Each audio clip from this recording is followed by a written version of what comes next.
అప్పటి వరకు మా పేరెంట్స్ కి ఈ విషయం నేను తెలియదండి, నేను చెప్పలేదు. వాళ్ళే ఉమ్, ఫస్ట్ డైరెక్ట్ గా ఫ్యామిలీ చుట్టాలు అందరితో మా ఇంటికి వచ్చి అడగటం జరిగింది. ఉమ్, అడగటం జరిగింది, దానికి ఫస్ట్ మా పేరెంట్స్ ఒప్పుకోలేదు. వీడు ఇంకా చిన్నోడు, 19 years, అండ్ హీఈస్ జాబ్లెస్. ఉమ్, ఈ స్టిల్ స్టడీయింగ్. నేను ఇంకా అప్పుడు ఉమ్, చదువుతున్నాను సార్, చదువుతా సినిమాలు చేసుకుంటాను, సినిమా ట్రై చేసుకుంటాను. ఉమ్, ఒప్పుకోకపోతే వాళ్ళ మదర్, నేను ఒక క్యాన్సర్ పేషెంట్ నండి, నేను ఎన్నాళ్ళు బతుకుంటానో తెలియదు, నా ఉమ్. కూతురు పెళ్లి చూసేయాలా నాకు, అందుకే చిన్న పిల్లలైనా మీరు మేము ఉన్నాం కాబట్టి జాగ్రత్తగా చూసుకుందాం, ఇష్టపడింది కాబట్టి చేసేయండి అని అడగటం జరిగింది. ఓకే. అయితే నాకు ఆల్రెడీ అప్పుడు ఉంటున్న ఫ్యామిలీ ప్రాబ్లమ్స్ దృష్ట్యా ఇంట్లో ఉమ్, వాళ్ళు కూడా యాక్సెప్ట్ చేసి మ్యారేజ్ ఉమ్. చేయడం జరిగింది. అచ్చా, ప్రపోజల్ ఆమెదే. వాళ్ళు మీ ఇంటికి రావడం, ఫస్ట్ మీ దగ్గరికి వాళ్ళు వచ్చారు, ముందు ఒప్పుకోలేదు, తర్వాత పెద్దలు ఒప్పుకున్నారు, పెళ్లి చేసుకున్నారు. వాళ్ళు ఇంటికి వచ్చిన with in span of 6 months లో ఎంగేజ్మెంట్, మ్యారేజ్ అన్ని అయిపోయినాయి. రైట్. ఇద్దరు సరే, ఇద్దరు ఆమె ప్రపోజల్ తీసుకొచ్చిన, మీరు ఒప్పుకున్నారు, పెద్దల సమక్షంలో పెళ్లి జరిగింది. అవునండి. ఓకే. అయిన తర్వాత బానే ఉంటుండగా మీ కాపురంలో ఓ పాప వచ్చింది. సార్ ఇక్కడ ఫస్ట్ ఇంకొక విషయం డిస్కస్ చేయాలి సార్. ఆ, since it is love marriage sir, it will be అవును. కన్సిడర్డ్ యాజ్ అన్ ఆదర్శ వివాహం. ఆహా. దానికి డౌరీ ఇచ్చామని చెప్పి నా మీద కేసు పెట్టడం జరిగింది సార్. అంటే మీ అది ఆ టాపిక్ ముందు, మీ ఇద్దరు ఓకే. కాపురం అయిన తర్వాత మా ఇద్దరు కాపురం చాలా బాగుంది సార్. బాగున్న టైంలో చుట్టుపక్కల అందరూ చుట్టుపక్కల జనాలు. అవును, మీకు పాప కూడా పుట్టింది అనుకుంటా. అవునండి. టూ పాప పుట్టిన థౌజండ్ తర్వాత సిక్స్టీన్ లో పాప సిక్స్టీన్ లో పుట్టింది పుట్టింది. కదా. అంత చక్కగా ఉన్న కాపురంలో ఇంత డిస్టర్బెన్స్ ఎందుకు వచ్చిందండి? సార్ అంటే బేసిక్ గా మ్యారేజ్ అయిన తర్వాత ఆల్మోస్ట్ ఒక 1 year వరకు మేము ఉమ్, వేరేగా ఉన్నామండి. అంటే లైక్ మా ఫాదర్ ఇంటికి దగ్గరలోని లేము, వాళ్ళ పేరెంట్స్ ఇంటికి దగ్గరలోని లేమండి. రైట్. మేము ఇద్దరమే ఒక ఫ్లాట్ రెంట్ కి తీసుకుని మేము ఇద్దరమే ఉండటం జరిగింది. ఉమ్, నాకు జాబ్ లేదు, ఆమెకి జాబ్ లేదు కాబట్టి ఏదో ఇంట్లో వాళ్ళు ఫీడింగ్ మీదే ఒక ఫ్లాట్ లో ఉంటూ ఏదో ఉమ్, చిన్న ఈవెంట్ మేనేజ్మెంట్ అనేది ఒకటి చేసుకుంటూ ఉమ్. 4 డబ్బులు సంపాదించుకుంటూ ఇద్దరం చాలా హ్యాపీగా ఉండేవాళ్ళం అండి, until nobody is involved. Right. తర్వాత మేము వీళ్ళ మదర్ కి హెల్త్ బాగోట్లేదు అన్న కండిషన్ మీద తిను నన్ను ఫోర్స్ చేసి వాళ్ళ ఉహు. ఇంటికి ఒక ½ km డిస్టెన్స్ లో ఉన్న ఇంటికి నన్ను మార్చారు. మా మదర్ ఓకే. కి హెల్త్ బాగోలేదు, మా మదర్ నేను చూసుకుంటా ఉండాలి, ఉమ్, అందుబాటు రేంజ్ లో ఉండాలి అని చెప్పి మార్చడం జరిగింది. రైట్. ఈ మార్చిన తర్వాత ఏంటంటే తరచుగా అయితే వాళ్ళు మా ఇంటికి వచ్చేసి ఉండటం, లేకపోతే తినని తీసుకెళ్లి వాళ్ళ ఇంట్లో ఉంచుకోవటం, తప్పితే మా ఇద్దరికి ప్రైవసీ స్పేస్ అనేది లేదు సార్. ఓహో. ఇది నేను ప్రూవ్ చేయగలను, ఎందుకంటే మేము కలిసి ఉన్న 5 ఏళ్లలో మేము ఇద్దరమే కలిసి వెళ్ళిన ట్రిప్ అంటూ మా జీవితంలో లేదు. ఎక్కడికి మేము తినని తీసుకెళ్దాం, ప్రేమగా ఏ ఊరు తీసుకెళ్దాం అన్నా మా మమ్మీకి కూడా టికెట్ తీస్తేనే వస్తాను, లేకపోతే రాను, ఇదే చెప్తారు ఆవిడ. సో నా దగ్గర ఉన్న ట్రిప్, ప్రతి ట్రిప్ లో ఉండే ఫ్లైట్ టికెట్స్ అన్ని నా మెయిల్ లో ఉన్న అన్నిట్లో కూడా అదే ఉంటుంది. ఐ కెన్ క్లియర్లీ అంటే షో ఇట్. తల్లి, అంటే తల్లిని తీసుకెళ్ళడం అనేది తప్పేం కాదు కదా. అంటే మీరు అడిగిన రీజన్ చెప్తున్నాను సార్, డిస్ప్యూట్ ఎందుకు వచ్చింది అన్నదానికి రీజన్ చెప్తున్నాను. ఇక్కడ రైట్. ఎక్కడైనా తల్లి అనే కాదు సార్, ఇద్దరు మొగుడు పిల్లల మధ్యలో మూడో వ్యక్తి ఇంటర్వెన్షన్, ఐదర్ ఫ్యామిలీ మెంబర్ అయినా బయటోడైనా డిస్టర్బెన్స్ స్టార్ట్ అవుతాయి సార్. అంటే అది నేచురల్ అండి. డెఫినెట్. అవును. ఇప్పుడు నా పేరెంట్స్ ఎప్పుడైతే నాకు దగ్గరగా లేరో వాళ్ళ ఉమ్, పేరెంట్స్ ఆజమాయిషి ఎప్పుడైతే పెరుగుతా ఉందో, అంటే ఇప్పుడు నేను చేసే పని నా వైఫ్ కి నచ్చొచ్చు, మా అత్తగారికి ఉమ్. నచ్చాలని రూల్ లేదు. అవును. నేను ఒక గంట లేట్ గా లేచాను అనుకోండి, అయ్యో నా ఉమ్, మొగుడు పడుకున్నాడు లేపకూడదన్న సందర్భం నా వైఫ్ దగ్గర ఉంటుంది. అవును. ఏంటి ఆ పడుకుంటాడు, లెగడు, ఎక్కడికి వెళ్ళడు, ఉమ్, ఒక జాబ్ చేయడు అనే ఉమ్. వెర్షన్ ఆవిడలో ఉంటుంది. ఓకే.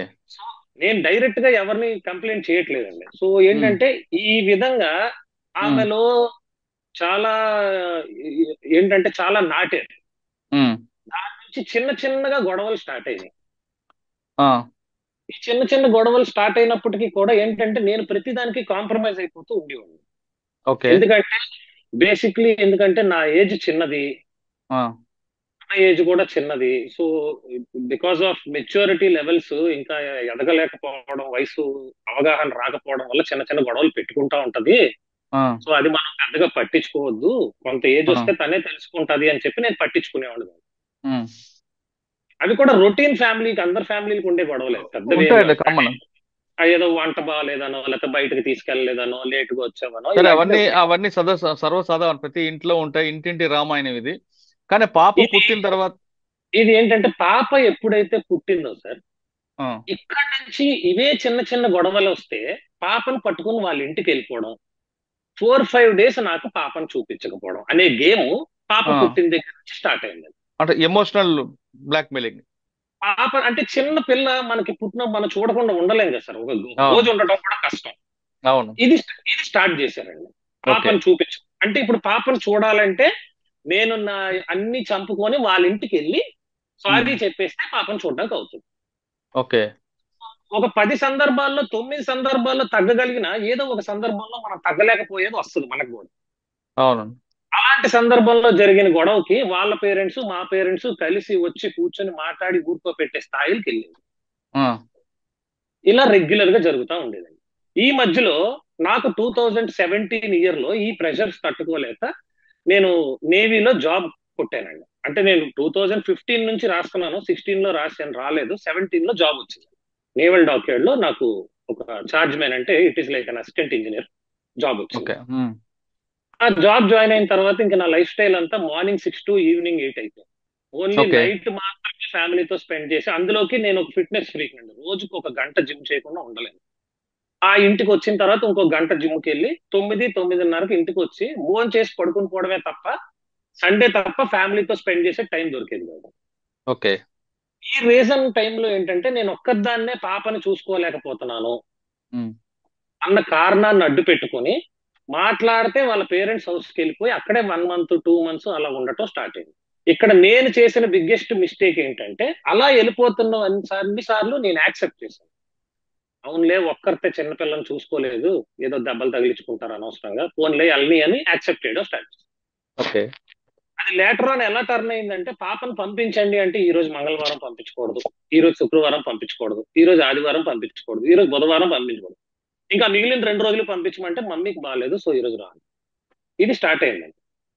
హలో. ఓకే. ఆ, వింటున్నాను, వింటున్నాను.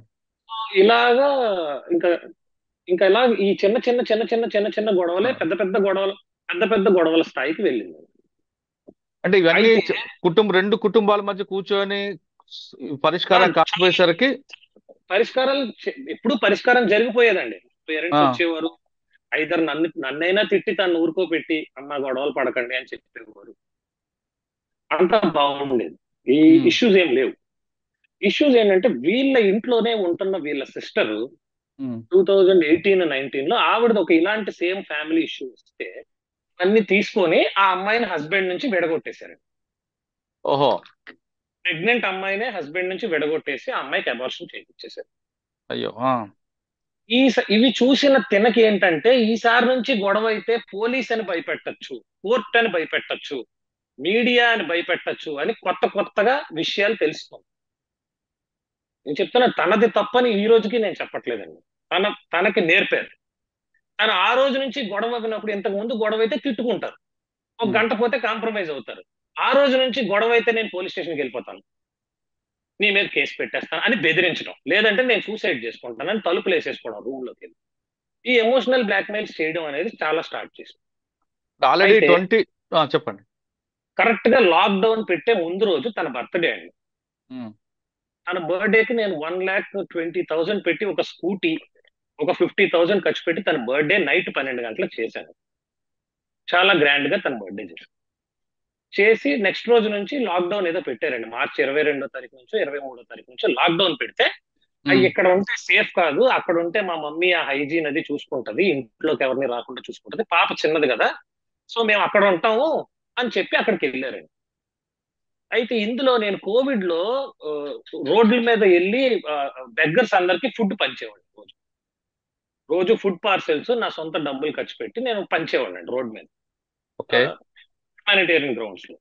సో ఒక రోజు వాళ్ళ మదర్ నన్ను భోజనానికి పిలిచారు. రీజన్స్ చాలా సిల్లీగా ఉంటాయి సార్, మీరు అడిగారు ఉమ్. కాబట్టి చెప్తున్నాను.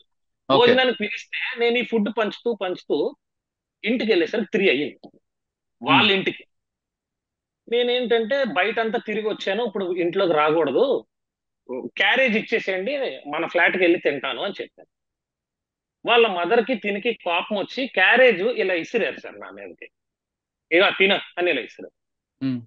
వెంటనే కోపం వచ్చిన నేను అక్కడి నుంచి అరుచుకుంటూ, నేను ఏమైనా ఉమ్. బెగ్గర్ని అనుకుంటున్నారా, ఆ మాత్రం ఫుడ్ తినలేను అనుకుంటున్నారా, నాకేం అవసరం లేదు అని క్యారేజ్ వదిలేసి వెళ్ళిపోయాను.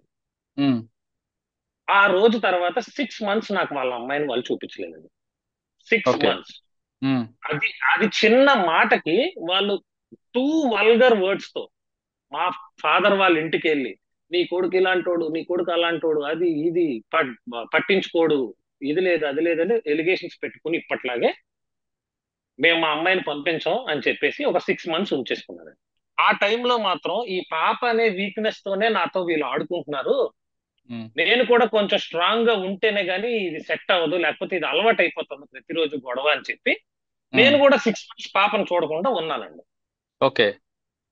అయితే ఈ 6 మంత్స్ గ్యాప్ మధ్యలో నేను ఒక వెహికల్ కొన్నాను. ఆ వెహికల్ ఫస్ట్ నా కూతురే కూర్చోవాలా కారులో, తీసుకుని రండి అని ఫోన్ చేస్తే, నువ్వు నువ్వు ఈ 6 నెలల్లో ఎవరెవరితో పడుకుని సంపాదించుకున్నావో మేము ఎక్కం ఆ కారు అన్నారు. అక్కడికి హర్ట్ అయ్యాము. అక్కడికి హర్ట్ అయ్యాం. సరే 6 మంత్స్ తర్వాత మళ్ళా మా పేరెంట్స్ మాట్లాడి వెళ్ళి తీసుకొచ్చి కూల్ చేసి తెచ్చి, అమ్మా నువ్వు తేజ వాళ్ళ వాళ్ళ ఇంటి దగ్గరలో ఉండొద్దు, మా ఇంటి దగ్గరలో ఉండొద్దు, మేము వేరే ఇల్లు తీస్తాం అందులో ఉండండి అని మళ్ళీ ఇల్లు మార్చి పెట్టారు. రైట్. 3 డేస్ కూడా ఇంట్లో లేరండి. నాకు షూటింగ్ అవకాశం వచ్చింది, నేను షూటింగ్కి వెళ్ళాను. షూటింగ్కి వెళ్తే వాళ్ళ ఇంటికి వెళ్ళారు, ఏం జరిగిందో తెలియదండి. మా ఇద్దరి మధ్యలో గొడవ లేదు, ఏమీ లేదు. సడన్ గా వెళ్ళి పోలీస్ స్టేషన్ లో నన్ను కొట్టాడు అని కేసు పెట్టారు. దిశ పోలీస్ స్టేషన్ లోనా? ఆ దిశ పోలీస్ స్టేషన్ లో కేసు అవ్వలేదు, అప్పుడు వెళ్ళి కంప్లైంట్ ఇచ్చారు. వాళ్ళు నన్ను పిలిచారు. వాళ్ళు నన్ను పిలిచి, తేజ గారు ఇలా మీరు కొట్టారంట, ఇదంట అదంట అంటే, నేను కొట్టలేదండి. ఏమమ్మా కొట్టాడా అని అంటే, అవన్నీ పక్కన పెట్టండి, కొట్టడాలు అవన్నీ పక్కన పెట్టండి, ఆ అబ్బాయి సినిమాలు మానేయాలి, సినిమాలు మానేయకపోతే మా అమ్మాయిని పంపించాం అని వాళ్ళ మదర్ ఫస్ట్ అన్నారండి, దిశ సిఐ గారి ముందు. అప్పుడు సిఐ గారి పేరు నిర్మల గారు ఏదో. ఆవిడ ముందే వాళ్ళ మదరు, సినిమాలు మానకపోతే మా అబ్బాయిని పంపించాం. అయితే, అమ్మా ఎవరో ఒకరు తగ్గాలి కదమ్మా, మీకు ఒక 6 మంత్స్ టైం ఇస్తున్నాము, మీరు మీరు ఆలోచించుకోండి, మేము ఇప్పుడు కేసు కట్టం అని చెప్పి పంపించేశారండి. ఓకే.